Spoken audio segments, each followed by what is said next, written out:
just for context too, we're from all over the map here. I'm based in Boston. Tarek, I believe you're up in Ottawa, correct? Yes, And we're I up here in Ottawa, in the nation's capital. love it. And Caroline, we'll do formal intros, but Caroline, you're out in California. I'm not wrong, right? Yes, San Diego, sunny San Diego. Love it. Yeah, so we got all the both coasts and everywhere in between covered here. It's actually one of my favorite things. Anytime, I mean, we work with people across the US. So anytime I meet with a partner or a potential, startup who wants to work with us and get funding, my first question is like, oh, where are you? Tell me more. It's fun. I actually have a map of the US and I cross off every city where I make a new friend. So it's pretty fun. Oh, that's so cool. I want to get one of those scratch maps just of North Yes. America. Yeah. Like I had said at the beginning, I'm based here in Boston in the US, but I have been all over Canada in the past year in my role here at Boast. And similar to Caroline, I geek out asking people, where are you from? Trying to figure out what the community's like there, because it's very interesting.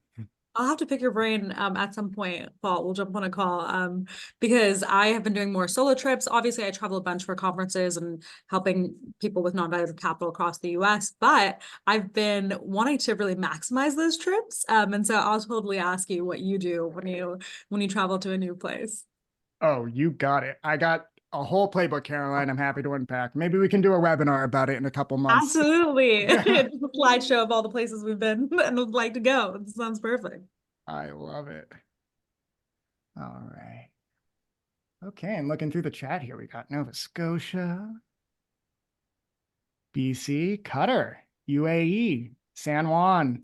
All right, Puerto Rico. Love it. Global audience here. This is fantastic.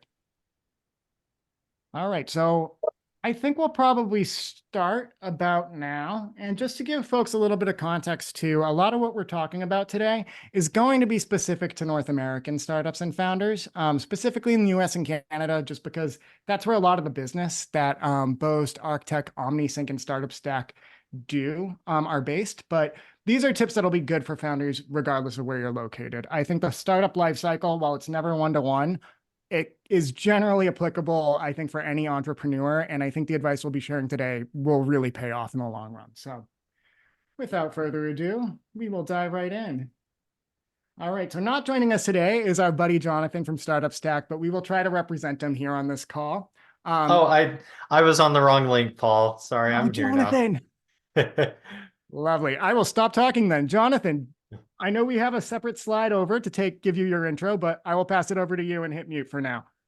Oh, my apologies. I was on the wrong link, guys, but great to meet everyone. I'm Jonathan Engel at the Startup Stack, startupstack.com, and excited to be here with you all. And we've just aggregated hundreds of discounts for startups. That's totally free for you to access at startupstack.com. And so we work with the best service providers in the industry and help you to extend your runway.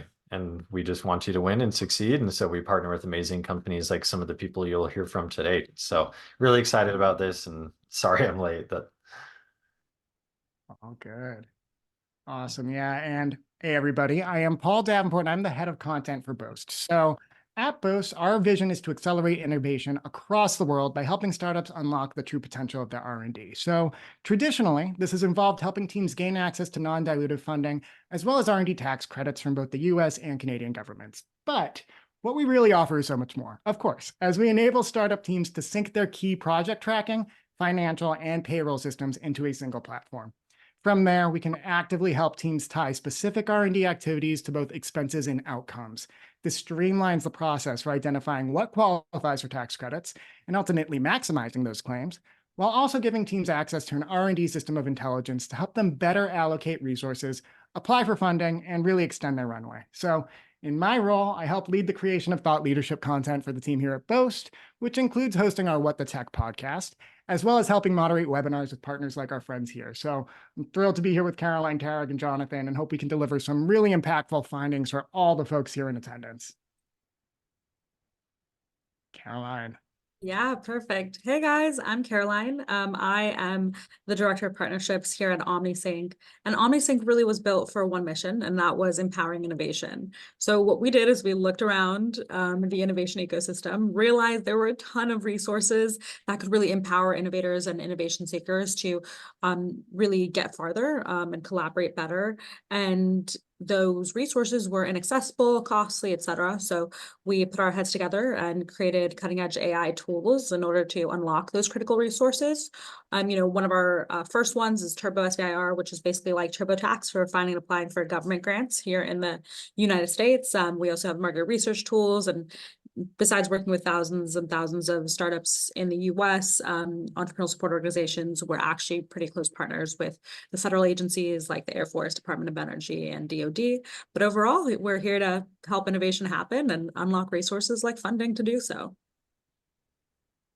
So, all right, Tarek. Hi, everybody. My name is Tariq Abdul-Latif. I'm the managing director and founder of Arctech Accelerate. We're a business development, grant writing, proposal preparation, and lobbying firm launched here in Ottawa about 10 years ago.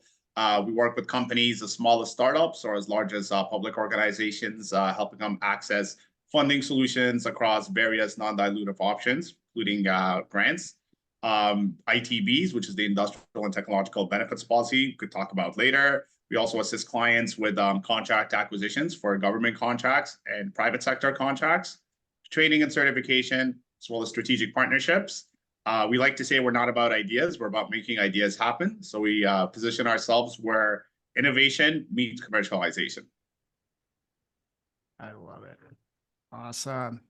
All right, so with intros out of the way, like I had mentioned, I'm going to be doing a little bit of talking at you to kick things off, just to give you some context for the conversation going forward. But again, this is an open dialogue, so if anybody wants to chime in and interrupt me at any point, by all means, just hit it. So yeah, to kick things off, here's a quick primer on the different phases of the startup lifecycle, as we'll be discussing in the conversation. So the focus here is to zero in on the funding strategies in place to help support growth for startups traveling from each phase to the next. So it all starts off with the idea or concept. That first phase is where you identify the problem you're looking to solve and match it to a solution. The next phase is when you're starting to pull together the personalities and talent you want to help get your idea off the ground. Next is the phase where you've got your founding team in place and the brain power you need to start creating a solution. The prototype phase is steeped with R&D as you test hypotheses and tweak processes to refine a product that really solves key problems. There's also a lot of funding in that phase that we'll talk about later. Stay tuned. Next, you've reached stage 4, which is the launch and beta phase, once your product has been developed and you've turned those test cases into customers. This starts to fold over to the users phase, where you'll be refining your product market fit, optimizing your funnel, and also molding your channel product fit based on actual market data. It's at the revenue phase that your product is clicking with users. As they pay for your tools or services, this revenue starts playing a role in your capital strategy. You can also start expanding your team outside of your core product development shop to capture that momentum and grow your go-to-market strategy at this phase. Then, your startup has entered the growth phase when you're starting to produce higher revenue, while new challenges arise that could ultimately present opportunities for expansion. Then, once your startup has evolved into a revenue-generating machine, it's considered an established business, and you're in full-blown profitability phase. That is, you're raising funding based on actual performance, not just market hype or potential. And you might even be exploring either an IPO, if not an acquisition. That's where many founders reach the exit phase, which, while not pictured here, is more or less when founders have the opportunity to cash out of their ventures if the conditions make sense. So with that primer out of the way, I also want to give a quick rundown of what startups are at any stage are kind of up against as we embark on a new year. While we took a relatively evergreen approach to the conversation back in December, again, this is a part 2, it's worth giving some perspective into the larger state of the startup ecosystem and the realities around fundraising today to drive home a few key points about non-dilutive funding. So for starters, let's take a look at some figures from the world of VC as last year came to a close. So as rough as venture capital markets may have seemed in 2023, there's likely to be even less cash to go around in 2024, at least according to the latest data from PitchBook. That the startups only raised $76.6 billion globally in Q4 last year, the lowest end-of-year haul since 2017. So fueling the speculation around purse tightening is the fact that Q4 VC deals hit a 3-year low point for both volume and value at the end of 2023. This marked another steady slide from the venture boom of 2021, where totals exceeded $2 trillion.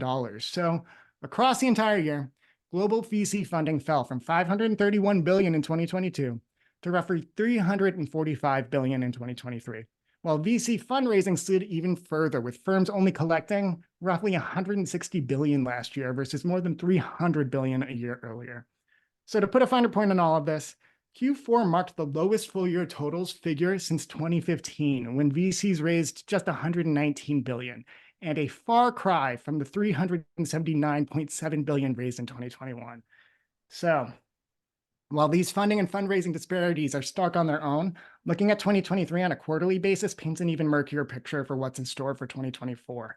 That's because total deals and deal value steadily dropped throughout 2023, with figures from Q1 and Q2 lifting the annual totals despite a downward overall trajectory. So, in a nutshell, global venture capital firms themselves raised less cash heading into 2024 than in almost half a decade. So, by default, there will simply be less VC funding to go around next year. Now, it's worth breaking all this down into what it means for startups in both the US and in Canada specifically, since, again, those are our main focus areas. So, despite VC activity falling sharply on a global scale, it's hardly all doom and gloom, especially for early-stage startups. In the US, for instance, while there was a decline in the median deal value for Series A fundraisers between 2022 and 23, the median deal value at the seed stage last year matched the $3 million record set in 2022. Additionally, while the median pre-money valuation for Boast Series A rounds shrank from 2023 to 2022, the median pre-money value of seed deals rose from $11 million in 2022 to $12 million last year. So while hardly a boon, these upticks for seed stage funding show that investors aren't averse to funding new startups. Rather, they're being more discerning about the funding and the latest and greatest tech, and perhaps even avoiding overextending like they may have at the height of the pandemic. Additionally, CFOs are optimistic about the US economy, at least according to a recent survey from the US Fed, with top executives forecasting GDP growth of 1.7% this year. This is a big uptick in the attitudes from August, where GDP was only expected to grow about 1.3%. Then in Canada, while VC markets are similarly tight, startups have a wealth of other considerations heading into 2022 that should be top of mind. For starters, the January 18th deadline to repay loans from Canada's Emergency Business Account, CEBA, is coming due this Thursday. This was launched back in 2020 and granted struggling businesses loans of up to $60,000 to help them stay afloat at the height of the pandemic. The federal government said if borrowers repay at a certain date, up to $20,000 of the loan would be forgiven. That date is this Thursday, and it's estimated that between 1/5 and 1/3 of companies will not be in a financial position to make that loan forgiveness deadline. Then there's further delays in enacting the CIC, also known as the Canadian Innovation Corporation. While this is less time sensitive than CEBA, this is important news for any Canadian innovator to follow, as it will have a long-term impact on government-backed innovation funding from the top down. So for some context, the CIC was originally dreamed up as a Canadian answer to DARPA in the United States, offering innovation funding through government-backed defense initiatives. The program was then repackaged as a Crown Corporation as part of the 2022 budget, which, in doing so, allocated a nearly $2.6 billion budget to the CIC over 4 years. Now, this transition just simply won't take place until after the next federal elections, pushing implementation to at least 2026 at the earliest. Part and parcel with that announcement was news that the government would be exploring a cost-neutral modernization of the country's banner SHRED program. While details are light on how this will pan out for SHRED, the broader announcement, including the delayed CIC launch, indicates that the government is hoping to buy more time to better organize and optimize its mechanisms for driving homegrown innovation. So, with all of these headlines and figures on the table, I'd love to go around our panel and just ask firsthand what struggles are the most pressing for founders in our extending networks today, facing these tight VC and P markets, and how are founders weathering the storm? So, Caroline, if I could start with you, I'd love to know, how are startups that you're working with in the US specifically feeling heading into 2024, especially in light of that news around early stage startups still actually kind of getting the funding that they're looking for from the VC and PE sector? Yeah, I absolutely appreciate the question. I think that although the US has weathered a little bit better than our global peers, there's still a lot of trepidation. I think the past few years have really put founders in a more reflective mood, in understanding that going after VC funding can't be their only, avenue to success, and that there's a ton that's involved in fundraising from VCs that can be incredibly painful and risky. And so what we have been seeing is an incredible amount of growth on our Turbo SBIR business, which is the non-dilutive capital side of things. Founders are educating themselves more and more on alternative sources of capital. They're going after the non-dilutive funding, the revenue-based financing, the paths to success and funding that aren't really from VCs. So although I think they're happy that the outlook is a little bit better in 2024, there really is still this sort of trepidation in a way. And they're going in a lot smarter with their eyes wide open, which makes me happy because I think for so long, the mainstream, dialogue in our industry is VC, VC, VC, that now the past couple of years have been educational for our founders, and they're really figuring out the right ways to, grow their business their own ways. I love that. Tarek, I'd love same question to you from the Canadian's perspective. How are the founders that you're working with today kind of navigating all of this and maybe exploring non-dilutive funding options versus VC or PE? Absolutely. What I'd say here in Canada, the most forward-thinking founders that we're working with here in Arctech Accelerate are utilizing various different strategies depending where they are in their startup cycle. But for example, I would say more earlier stage startups that are raising funds, in their seed round or perhaps in their Series A round, they're going to utilize the funds that they raise as their matching component, and they're going to ask government to match whatever they've raised. So, for example, we'd have a company that, let's say, raised $1 million. We'd be able to then go to the government and say, we've raised $1 million. We want you to match that $1 million for research and development projects over a year or two. That way, they really can extend their runway and reduce their burn rate. And then another thing that we notice founders are doing is they're taking they're putting a lot more emphasis into stacking multiple programs together.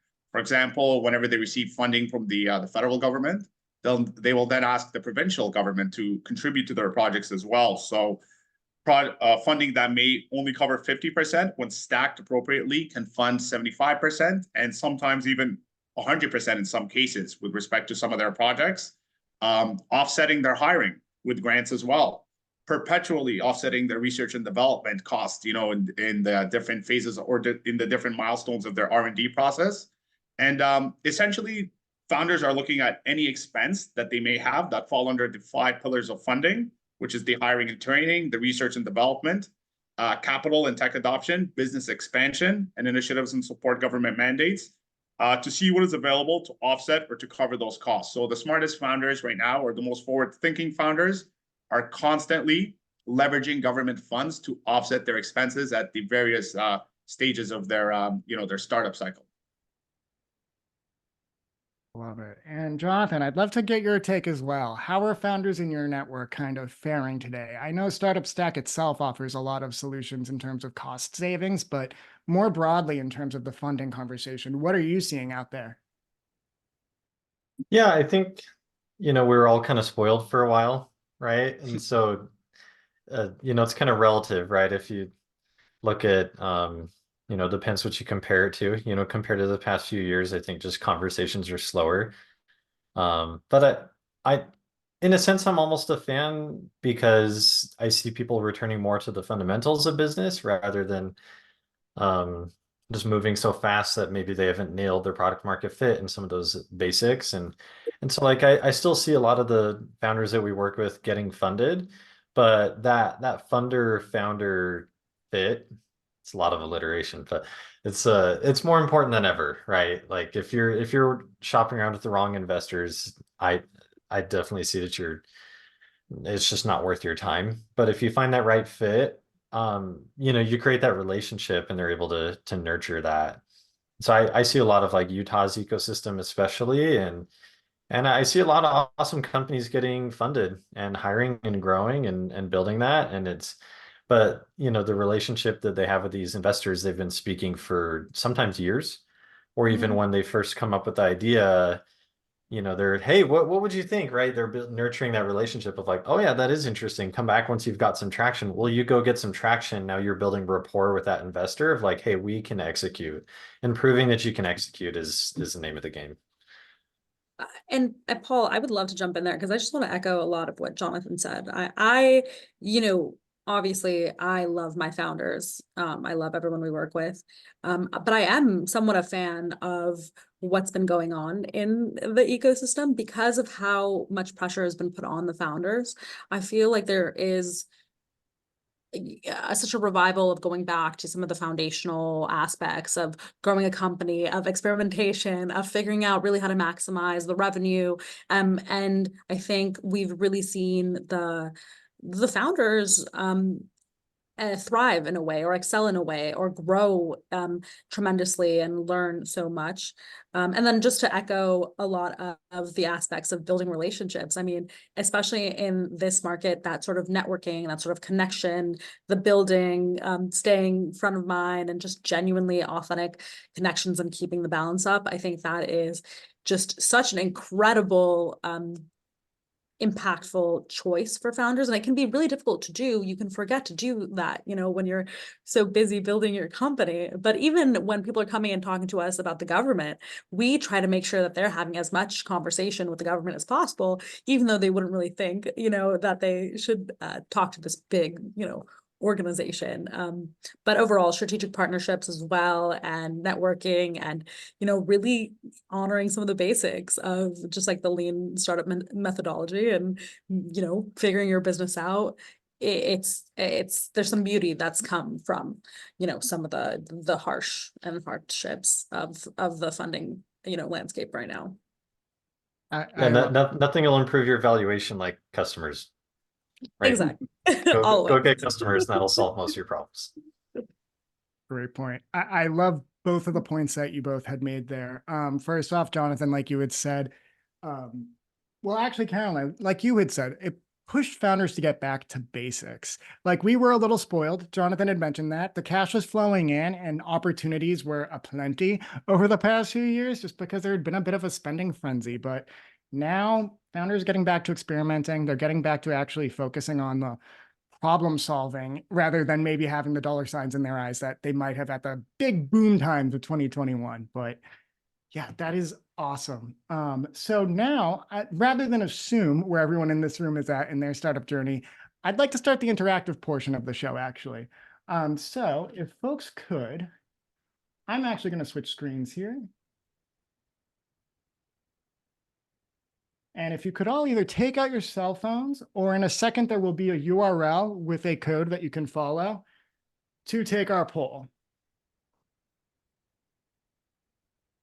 And I'll give folks, at the 26-minute mark, I will start the poll.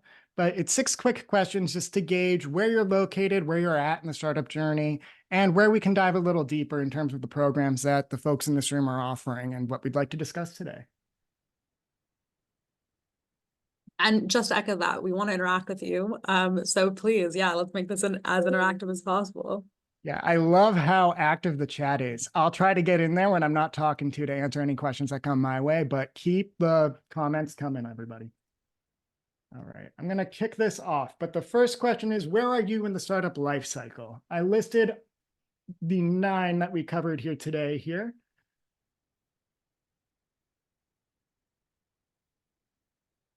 Look at that. All right, we have a wide range. Oh, nice. Beautiful. Wow, that is a very wide range, which is all of the awesome. different, that's what I'm thinking. We should probably touch on all of the different phases in the startup cycle. I think, you know, people can get value by talking about the entire cycle. Absolutely. Since it seems like we're weighted between anything, the prototype all the way to revenue, that is the entire cycle. So we can go back to that chart after we do this poll and maybe talk specifically about what's available at each of those points. But this is awesome. And also, I'm selfishly excited to see how many people are at that prototype phase, because that's where the R&D tax credits that Boast can help you with really pays off. It unlocks a cycle of funding and virtue and ROI that I will go deep on it soon. Yeah, and on the SBIR side of things in the US, that's where some of the bigger money starts sliding in. Yeah, absolutely. Prototype is where you're getting a couple million for your R&D. Prototype, launch, revenue, but honestly, we are all over the map here. So we will do a deep dive through all the phases. All right. So next, we'd love to know, just to spread, Canada, US. I know we also have folks outside the US here. We're so happy you could join us. Just put it down as other. If you do have specific questions that you think we could answer that aren't specific to the programs in the US or Canada, shoot us a line after the call. We would gladly engage to help you guys succeed as well. All right.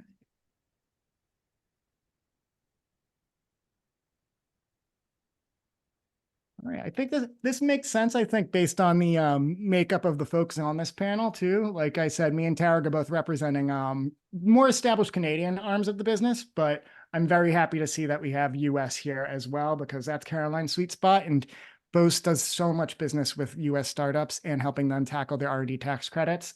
I really want to make sure that they're in conversation with us here too. So love seeing a 70-30 split here.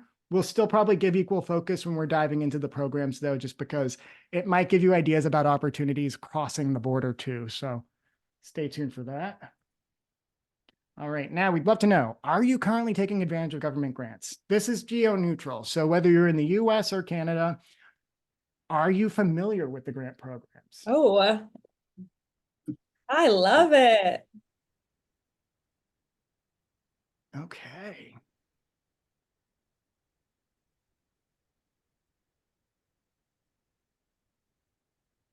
All right.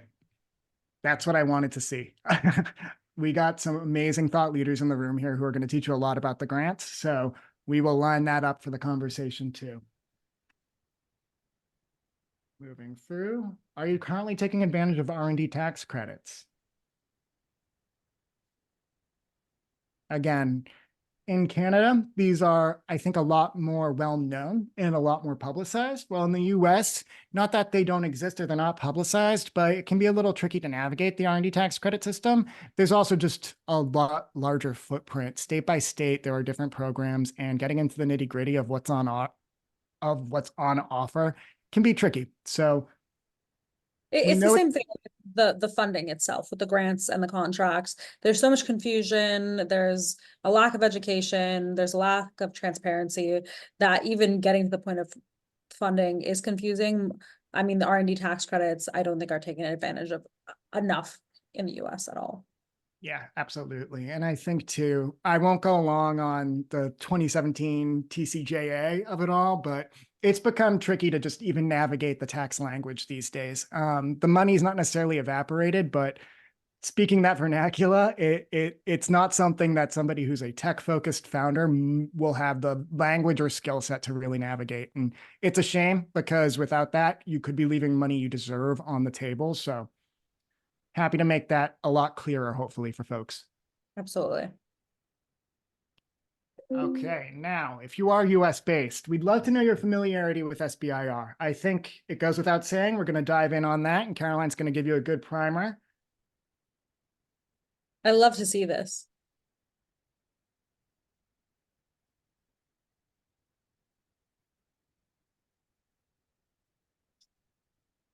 For my 50% who said no, I got you guys. Even the somewhat and the yeses, the 57%. Absolutely. All right. Move on now for our Canadian founders. The Industrial and Technological Benefits Program. Tarek is going to give us a big rundown on all of that and the untapped value that I think a lot of founders don't know is there. So I'm really excited for you to shed some light there. 100%. This is actually one of Canada's most powerful and least utilized programs. And actually, I should say it's the Industrial and Technological Benefits Policy. It is also a program, but it's also a part of Canada's defense procurement strategy.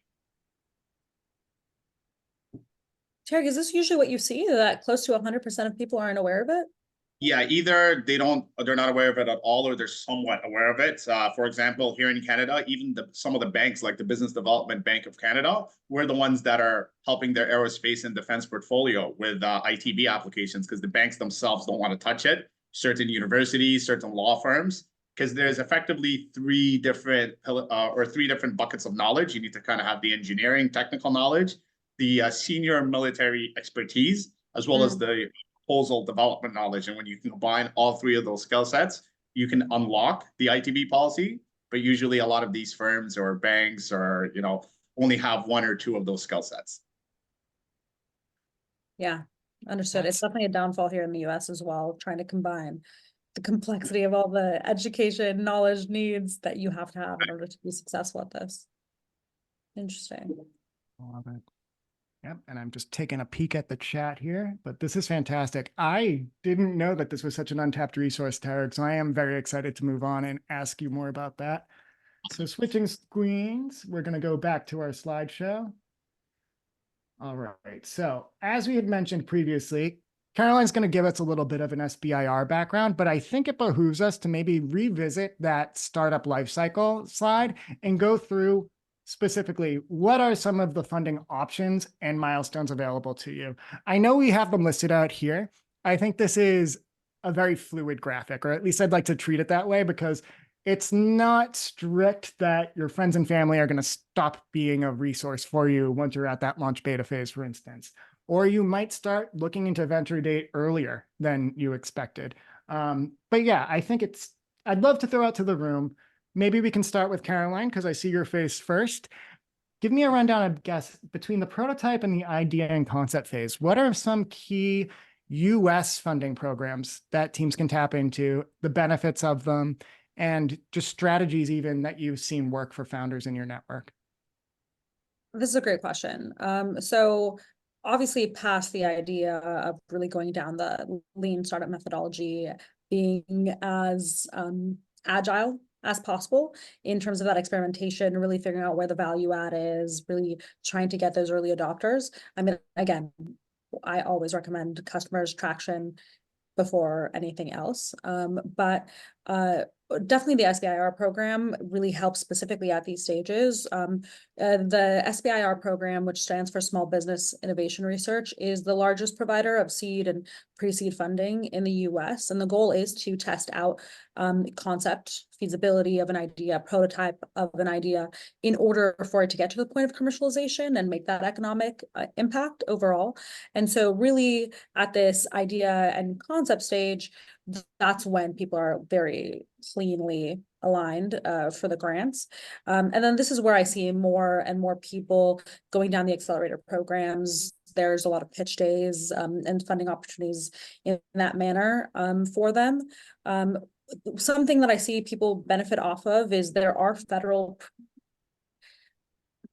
resources like SBEDCs, like small business development centers, women centers, fast sites across the US that are intended to help companies navigate this early stage of their business. Now, you can take that with a grain of salt because sometimes the US federal resources are overrun with capacity and there's not enough funding to them, but it is a free resource oftentimes for people to get personalized support. So I always tend to recommend that people at least look into small business development centers and resources like that in their individual counties or cities that really help for free with some of this early stage commercialization insights and experimentation. Perfect sense. All right. And then Tarek, I'd love to know from your perspective too, at that earlier phase, could you talk to me about whether they're Canada-specific programs or just general strategies that you've seen with founders in your network for capturing funding to get them into that next level, to get past that kind of prototype in the MVP arena? Absolutely, yeah. So when clients have a working prototype that can be deployed in either simulated or operational environments, here in Canada would fall under technology readiness levels 6 to 7. Some of the most powerful programs that, let's say, create the best hockey stick trajectory would be testing stream programs to do collaborative research and development with the government or to offset research and development with your partners. Some of these programs can include different channels, such as Impact Canada, Innovation Solutions Canada Testing Stream. There's also military streams for doing testing, such as the Innovation for Defense Excellency and Security, NATO's Diana program, or even the Industrial and Technological Benefits Policy.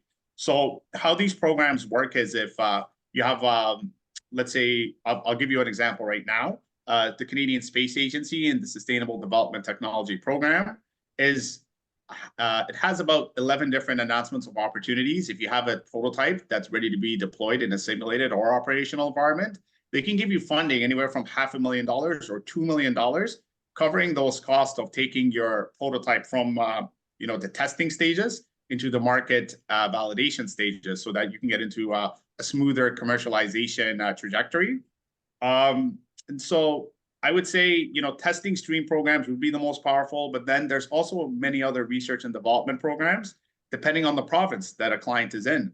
So for example, they could be in Alberta, where they can access Alberta Innovates programs so that they can do collaborative testing with other private sector companies, so not necessarily with the government. Another strategy that we see many companies deploy is utilizing hiring and training programs. So for example, they can hire individuals to conduct business and development on their behalf. So you can find partners for market validation, market traction, alpha, beta trials, or even freemium or client interviews.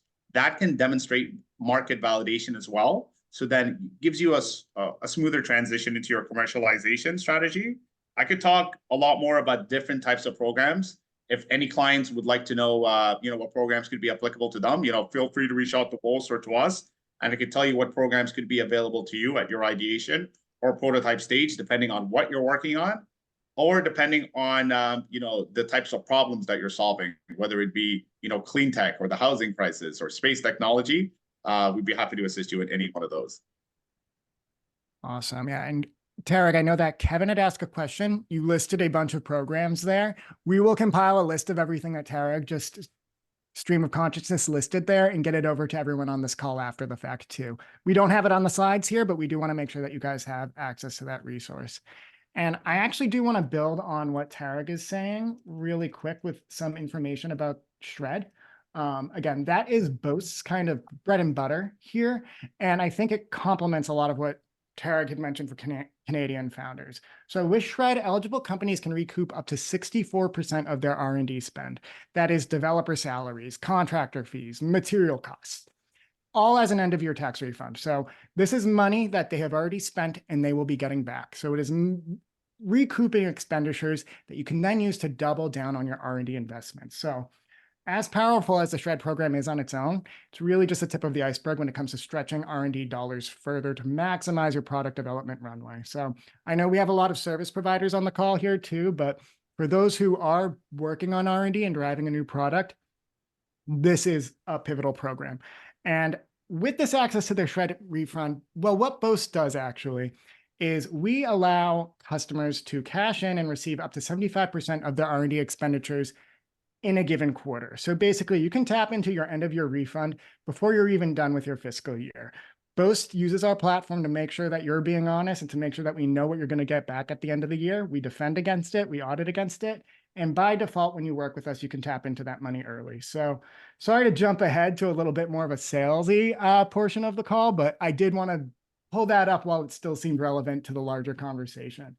Going back to the Lifecycle doc, Jonathan, I want to make sure that you get a chance to comment here as well. I guess, what are some, if not strategies, but maybe tools or just even connections that founders could make at this earlier stage to get them to that next stage of growth? Oh man, that could be a whole 2 hours just on that. Good point. I mean, just broadly speaking, keep your costs low, work with your customers and build something that people need and, don't. Sometimes I think we get caught up in our own ideas and we'll be building something, but if we're not engaged with the people that we're actually going to be selling to, then you're not going to get funded and you're not going to make sales. But on the flip side, if you are very customer centric, you're gonna, at the startup stack, like we work with a lot of VC-backed companies that they'll have budget and they're just trying to stretch that. But then we also work with people that are bootstrapping, and I like both mentalities. But don't arbitrarily take on money because culturally that's what's sexy, right? Like I think part of the point of this conversation today is like there are tons of resources available. And so tapping into that is going to extend your runway. And I've spoken with a lot of founders lately who, just by being savvy and not, you know, blowing money arbitrarily, like you're able to play the game. I'm all about how can you play the game of entrepreneurship as long as possible. And that's where I come from. And if you keep your costs low, you keep focus on the principle, the basics, and then you tap into programs like this, like you're able to keep playing the game longer. And that's when you're going to eventually build something that grows really big. So anyway, I know it's kind of a broad question. It is. But just kind of some wave tops there. No, I think that was a great answer, Jonathan. Again, for a very, very broad question, but I think it kind of ties back to the point you made earlier too, about just, we got to get back to our basics and we got to really be scrappy, I think, today in today's market, and also really rely on our networks. I feel very fortunate to have you four in my network, and hopefully everybody on this call joining my network in the future. And I think that makes a huge difference in 2024 more than ever, especially considering everything we've been through over the past couple of years. And Now, Paul, just to speak to that a little bit more, besides obviously the traditional networking and finding opportunities within your network, I think there's something to be said for intentionally seeking out strategic partnerships. Could be with bigger corporates, could be with a business that's very, very aligned with what you do and where you would have opportunities for expansion in different markets because of them. I think more and more people don't realize that true value of working with a very intense strategic partnership that can accelerate your growth. absolutely. I think that makes so much sense. And I know that we partner with a ton of accelerators on our end too. I mean, obviously we got Tarek here in the room, but I can't emphasize enough how many resources you get by making those partnerships too. Caroline, it makes a world of difference when you're not going it alone. And also when you just even have that gut check, like putting together a slide deck, having some folks who will, no judgment, dive in and tell you, hey, this will turn off somebody who you might be looking for funding, things like that. Getting your pitch over the line. I just echo everything that you're saying there. And I do also just want to add, I dropped a guide for the R&D tax credits in the US into the chat. Happy to unpack some of that if you guys want to connect on email, but just want to emphasize the nuances between the different programs in the US versus the different programs in Canada, and that they aren't mutually exclusive necessarily. So, okay. And we do want to open up the floor for some questions at the end here, but again, keep them coming in the chat and we'll try to address them as we go. But I did want to give Caroline and Tarek some time to dive in specifically about a little more into the programs. I know we've alluded a lot to what SBR is and kind of the program that Caroline and OmniSync have for founders, but anything you haven't covered here yet, I'd love for you to dive into, Caroline. Yeah, so I've become very, very passionate about this program. I got my start in venture actually at a venture fund and a startup studio. So definitely been very, feet on the ground with building companies, working with investors, giving investment. And I love the startup ecosystem and the innovation ecosystem. But it wasn't until I joined OmniSync that I realized that there was this really plentiful resource, these government grants that were largely untapped, that most people weren't aware of. And I became really passionate about spreading that education because it's such a fantastic resource. And I see the struggle every day of founders and making sure that they can take advantage of all resources to succeed is something that I'm really passionate about. So to share more about SBIR and STTR, SBIR stands for Small Business Innovation Research. So it's a program from the United States government intended to help people traverse the valley of death and fund those early stages of a startup. So what the US government noticed is that people are in a catch-22, right? You need funding in order to show traction, and yet you won't really be able to get that investment or that VC funding if you don't already have the traction. So you're really caught in the cycle, and VCs, obviously, and angels, et cetera, this is their money or they're answerable to people, and they really don't want to take too much risk with the funding that they have. So the US government decided for economic competitiveness, for innovation competitiveness, and frankly, just to solve their own problems, to create a program that could fund early stage startups. And so SBIR is the largest provider of seed funding in the US. It stands for Small Business Innovation Research, and it's non-dilutive capital, which helps people grow their company their own way. To fund that early stage concept and feasibility, and then prototype development, and hopefully get to the point of full commercialization where you're getting funding from outside the government, but you also actually have the opportunity for the government to be a customer of yours, where they can now work with you on multi-million-dollar contracts in order to just benefit from the service or the product that you've now created with all of that R&D funding. It's a big legitimizer of companies going after alternative sources of funding, and it really funds companies across all areas of science and technology. As long as you're doing something innovative and R&D focused, you will be able to get that funding. The success rate is 7 times higher than going after angels or seed at that stage, and it's across every single area of science and technology. You just kind of need help navigating it sometimes, and that's where we come in. I love it. Yeah, I hope there's so much to say about it, and I feel like my little spiel is different every time. So if you have any specific questions, please let me know.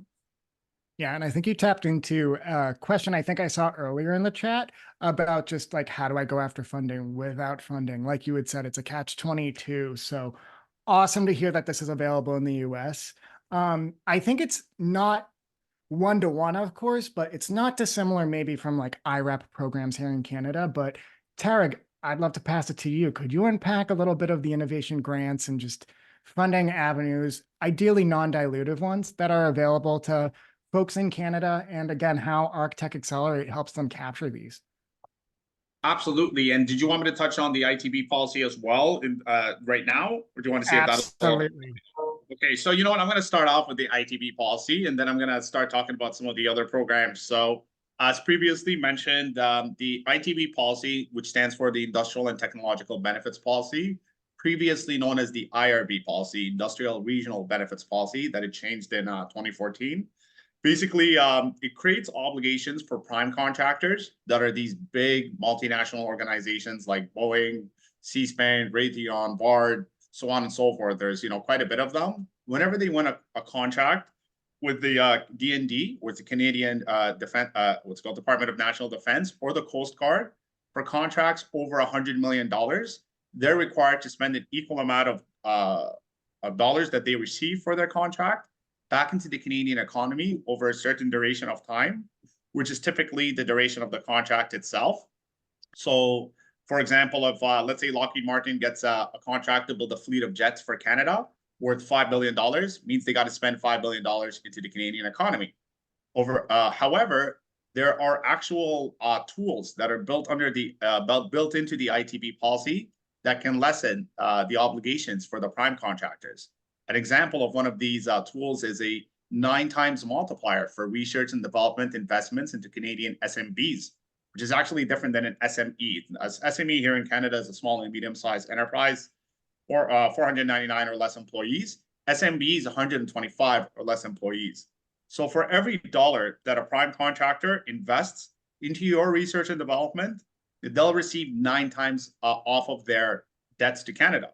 So for example, if they invest $10 million into you as a company for your R&D, if they're interested in it for either the procurement that they're currently building or for any one of their other business lines, so if they invest that 10 million, they can get 90 million credited off their debts to Canada.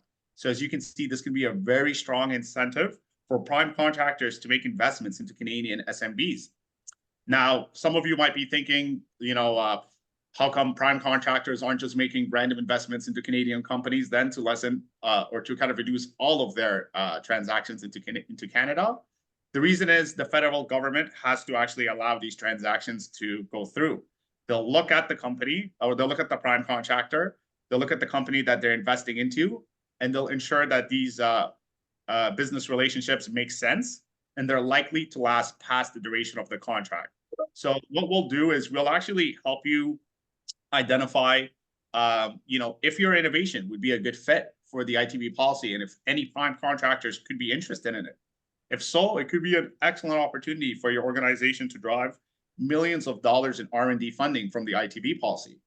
There's other multipliers other than the research and development. For example, there's in-kind contribution and transfer of equipment, which can be a 7 times multiplier, or there's a 4 times multiplier for just marketing and sales as well. So assisting a prime contractor with kind of driving their sales into a country. So ITB policy is extremely complex. I can go over 4 hours just talking about the policy itself. Hopefully I did a good enough job kind of explaining it at a high enough level to describe, its primary benefits. And then when it comes to the other kinds of funding available for companies here in Canada, I know I'm constantly beating this dead horse, but it's really important to look at government programs from the perspective of pillars of funding that support an organization. So here in Canada, anytime you're looking to hire or to train, don't do that until you look at what government grants are available in the current landscape to offset those hiring or training dollars. Research and development is going to be a perpetual expense, and there's always R&D dollars available here in Canada. Some of the current priorities for research and development here in Canada would be innovations that include clean economic growth, so projects that support the greening of the economy, that can contribute to emission reductions, and that can create sustainable and green jobs. Technology projects led by high potential firms in cutting edge sectors, such as AI, life sciences, quantum technology, space tech, cyber resilience, and advanced materials. And also industrial transition, projects that support change in traditional sectors, develop new sectors, and ensure there's opportunities for years to come. And finally, right now, we have a big housing crisis here in Canada. So if there's any innovations that can help resolve the housing crisis, there's a lot of money, not just for prototypes, but for just ideas. So if you're doing any R&D that falls under these areas, you got a lot of money available for you. And then obviously there's business expansion dollars and business scale up and and capital and technology adoption. But hopefully that gives you a high level snapshot of kind of the government funding landscape here in Canada. Awesome. No, that is fantastic. Thank you so much for pulling that together for us, Tarek. My And pleasure. I've already given my spiel on QuickFund, but again, I just want to emphasize, if anybody's considering R&D tax credits, if they're in the US or Canada, come to Boast. Not only do we help with the QuickFund of it all and helping people access their SHRED funding in Canada earlier, but we just do it better. If you're working with one of the big four, we really saddle up with you and make it so that you're not putting a time suck into the process of tackling R&D tax credits, but you're also not just checking boxes and leaving things on the table. Our team dives deep without putting the onus on you. So again, just want to ring that bell before we're at time. And then I did want to leave it open to just any other questions that we hadn't covered here. I know there was a lot of conversations in the chat. I know that my colleague Kaylee has been trying to answer as much as she can in real time, but while we're all here and we have about 5 minutes left, anything anybody wants to raise their hand and ask the team while we still have each other? I see Bruce is asking about fees. If that's directed to Boast, I'm happy to follow up with some details about our pricing.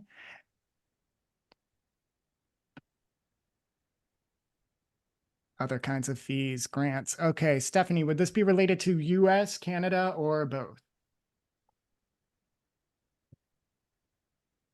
Okay, Stephanie, yeah, I can speak briefly to our fees, at least helping you find and apply for grants. So we use a combination of cutting edge AI and human support. We're very, very focused on accessibility and equity and affordability in the space.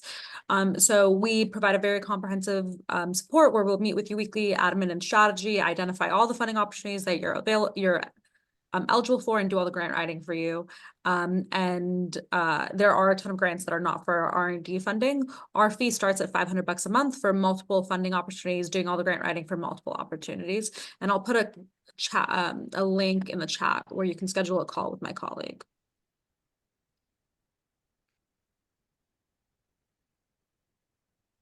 Awesome. Yeah, hope that helps. Sorry, I was rushing through that. Thank you so I much. just have to say, every time Tarek describes all of his funding stuff, I just feel the urge to like create some like super futuristic tech company because it's so cool. Yeah, I mean, with all of genuinely, these I love programs, it. but especially Tarek, I'm like, oh my gosh, that sounds really fun. Hey, Jonathan, any ideas you have, I'd be more than happy to collaborate with you. You let me know. That's right. You'll be my Canadian co-founder. Let's do it. Yeah, I will double down on that. I learn something new every time I hop on the call with Tarek. So this is always a learning experience for us too. It's fantastic. My pleasure, It guys. really Thank you. is cool. I learn something new myself every time I join you guys. Yeah. Well, I know we're about at time. I do want to emphasize too, if the contact information I realize isn't explicitly on this slide, but you should be able to reach us all on LinkedIn. I know that Kaylee shared our contacts via there. So any additional questions, chat us there. I'll also be sure that we will have a follow-up with this that has an email and everything that you'll need to schedule time with us to learn more about our different programs. Bruce, I'll shoot you a line too to figure out specifically which one of us might be the person to answer your questions. But this was fantastic, everybody. I can't thank you enough. Guys, I think we'll probably do a part 3 at some point. I'm not sure when that will be or what the topic is, but again, I think we could go in many different directions here. No, we this was always, so I much love fun. talking with you guys. We'll definitely have to do a part 3.